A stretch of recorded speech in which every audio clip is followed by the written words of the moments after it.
Chemical bonding and molecular structure की video 2 में आप सभी का बहुत स्वागत है। तो हम आज डिस्कस करने जा रही हैं आयनिक बॉन्ड।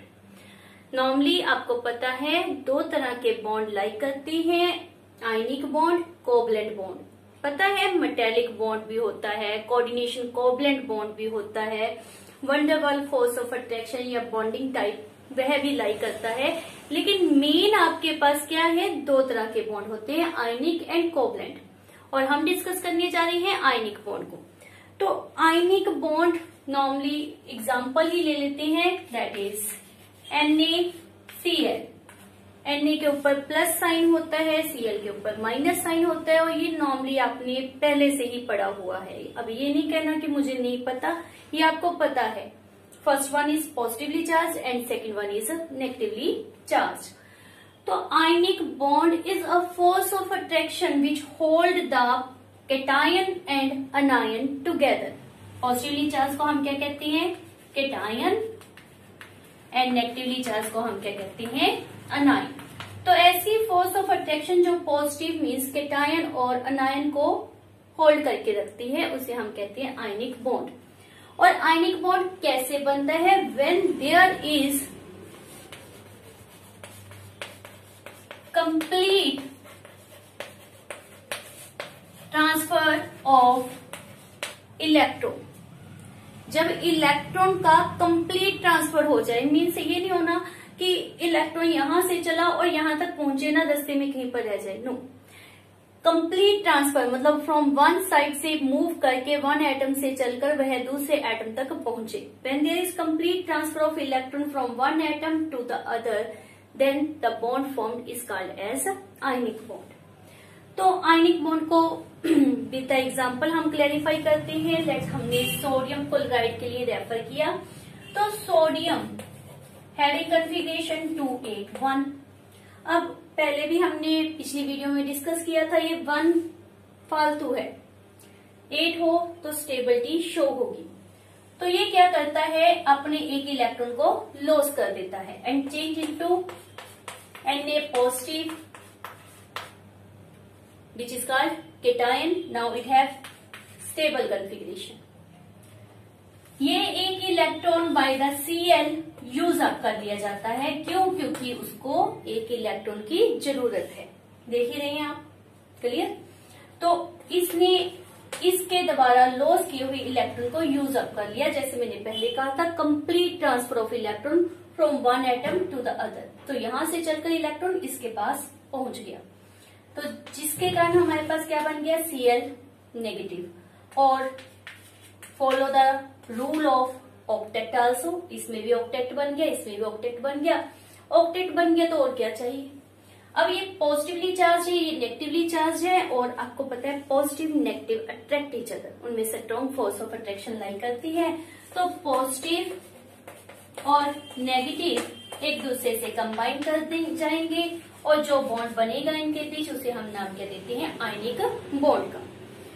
अब यही क्वेश्चन आपके पास इस तरह से भी पूछ सकते हैं कि शो करो इसको बाय द लुईस सिंबल। तो लुईस सिंबल में हम किस तरह से इसकी रिप्रेजेंटेशन देते हैं, हमारे पास उन्होंने टर्म दी है, ये भी रब कर देते हैं हम। Sodium possess 1 electron, chlorine possess 7 electron. तो लाइक दिस एरो हम शो करेंगे, टेल उस तरफ जहां से इलेक्ट्रॉन ने चलना है, और जो एरो साइन है उस तरफ जहां पर इलेक्ट्रॉन पहुंचेगा। तो एज ए रिजल्ट अब इसके ऊपर इलेक्ट्रॉन शो नहीं होगा, और जो क्लोरीन है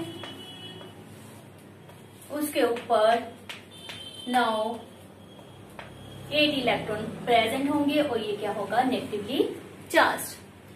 और ये हमारे पास क्या बन गया, NaCl।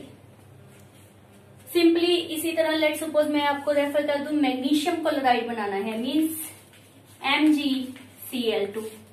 तो क्या होगा, magnesium 12 atomic number, 2 electron in the valence shell. अब क्लोरीन 2 है, और पर क्लोरीन इलेक्ट्रॉन कितना रिक्वायर्ड है, दैट इज ओनली 1। ऐसे तो नहीं है धक्के से इसी को ही 2 दे दें जब चाहिए नहीं, 8 चाहिए, 9 थोड़े ना बनाएगा। तो 1 electron shifted here and second electron shifted here. तो हमारे पास क्या आ गया, Mg2 पॉजिटिव और प्लस डालकर मैं रेफर कर रही हूँ 2Cl है हैविंग 8 इलेक्ट्रॉन एंड -1 चार्ज, जिसके कारण हमारे पास क्या बन जाएगा, MgCl2। क्लियर। तो इस तरह से कोई भी आपके पास एलिमेंट दे सकते हैं, आपने रिक्वायरमेंट देखनी है कि उसमें कितने इलेक्ट्रॉन चाहिए, उस हिसाब से आपने फ्रॉम द फर्स्ट एलिमेंट से इलेक्ट्रॉन दूसरे तक शिफ्ट करवानी होती है। तो बहुत सिंपल है, आपके पास बहुत सी और भी एग्जाम्पल हैं, वहां पर ट्राई करके देखो कि किस तरह से आयनिक बॉन्ड फॉर्म होगा।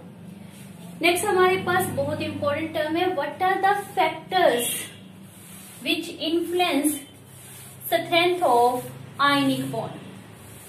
तो आयनिक बॉन्ड की स्ट्रेंथ को इन्फ्लुएंस करने वाले कौन कौन से फैक्टर हैं। सबसे पहले मैं रेफर कर रही हूं, that is known as ionization enthalpy.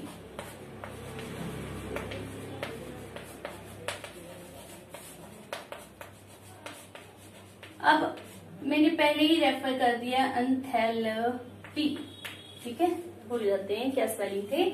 तो लो होनी चाहिए आयनाइजेशन एंथैल्पी।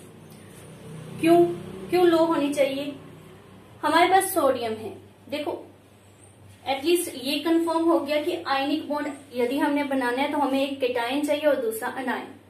केटायन के लिए हमें क्या होगा, इलेक्ट्रॉन को बाहर निकालना पड़ेगा। और ये आपने पहले जो पिछला चैप्टर किया था वहां पर रीड किया था कि energy required to remove the most loosely bound electron from the gaseous state of an atom is called as ionization enthalpy. जो एनर्जी वैलेंस इलेक्ट्रॉन को बाहर निकालने के लिए चाहिए उसे हम क्या कहते हैं, आयनाइजेशन एंथैल्पी।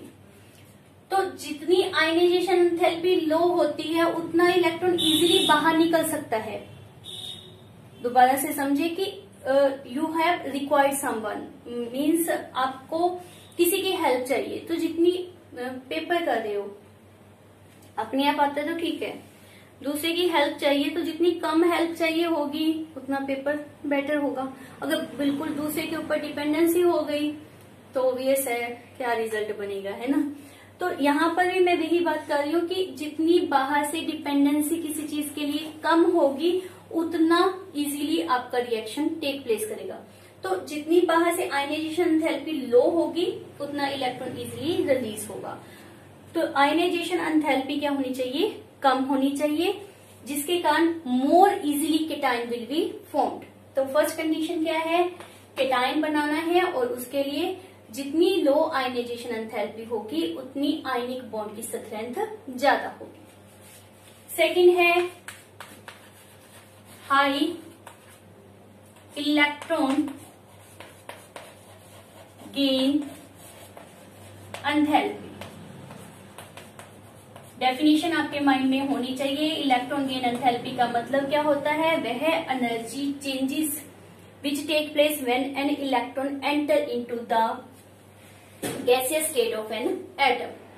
तो यहाँ पर जैसे क्लोरीन में इलेक्ट्रॉन को एंटर करवाना है, जितनी यहाँ पर एनर्जी ज्यादा रिलीज होगी उतना आयनिक बॉन्ड स्ट्रॉन्ग होगा। जितनी एनर्जी ज्यादा रिलीज होगी तो इट मीन्स क्या होगा, आपके पास इन्वेस्टमेंट कम प्रॉफिट ज्यादा। आप उस बिजनेस को क्या कहेंगे कि बहुत अच्छा बिजनेस है। तो वही मैंने पहले कहा था कि इन्वेस्टमेंट कम जो बाहर से रिक्वायर्ड था, और ये चीज तो रिलीज होनी है, प्रॉफिट ज्यादा।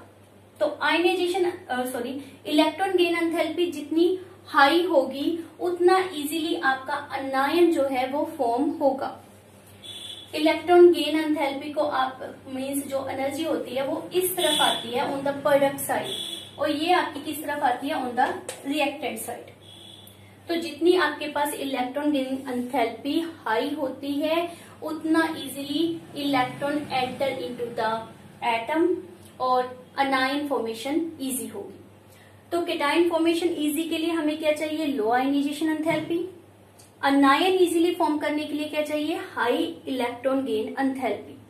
तो ये अगर दोनों फैक्टर आपके पास प्रेजेंट है तो आपका बॉन्ड ऑब्वियसली स्ट्रॉन्ग बनेगा, बिकॉज केटायन और अनायन आपको मिल रहे हैं। थर्ड होता है high lattice enthalpy. Lattice enthalpy से हमारा मीनिंग क्या होता है, that energy release when cation combine with अनायन। जब केटायन अनायन के साथ कंबाइन करता है तो उस समय भी एक एनर्जी रिलीज होती है। अब अगेन रिलीज मीन्स प्रॉफिट, जितना प्रॉफिट ज्यादा उतना बिजनेस बेटर, मीन्स आपकी अगर लैटिस एंथैल्पी ज्यादा हुई तो आपके पास रिजल्ट क्या आएगा कि बॉन्ड स्ट्रॉन्ग बनेगा। तो if sum up of these two values that is electron gain enthalpy that is represented by this one and lattice enthalpy, अगर इन दोनों का sum ionization enthalpy that is delta I H इससे ज्यादा होगा तो it means during the formation of ionic bond net energy release होगी, और जितनी एनर्जी रिलीज होगी बॉन्ड विल बी स्ट्रॉन्ग, क्योंकि हमने पहले ही कहा है कि मोस्टली बॉन्ड कब फॉर्म होते हैं जब सिस्टम में से एनर्जी डिक्रीज होती है। क्यों? क्योंकि वो शो करता है मैक्सिमम स्टेबिलिटी को। तो these are the three factor which are required to form a strong ionic bond. और समटाइम्स आपसे ये पूछा जाता है कि लैटिस एंथैल्पी हाई कब मिलेगी, तो वो दो फैक्टर के ऊपर डिपेंड करती है। फर्स्ट इज द साइज, जितना साइज छोटा होता है उतना अट्रैक्शन स्ट्रॉन्ग होगा और लैटिस एंथैल्पी भी हाई होगी, मीन्स साइज ऑफ आयन क्या होना चाहिए, स्मॉल। एंड सेकेंड है चार्ज ऑन द आयन्स, जितना चार्ज ज्यादा होगा मीन्स ये 3 पॉजिटिव या 3 नेगेटिव, ये 4 positive 4 negative, means charge whether positive और नेगेटिव जितना आपको हाई मिलता है उतना आपके पास अट्रैक्शन स्ट्रॉन्ग होगा और लैटिस एंथैल्पी हाई होगी।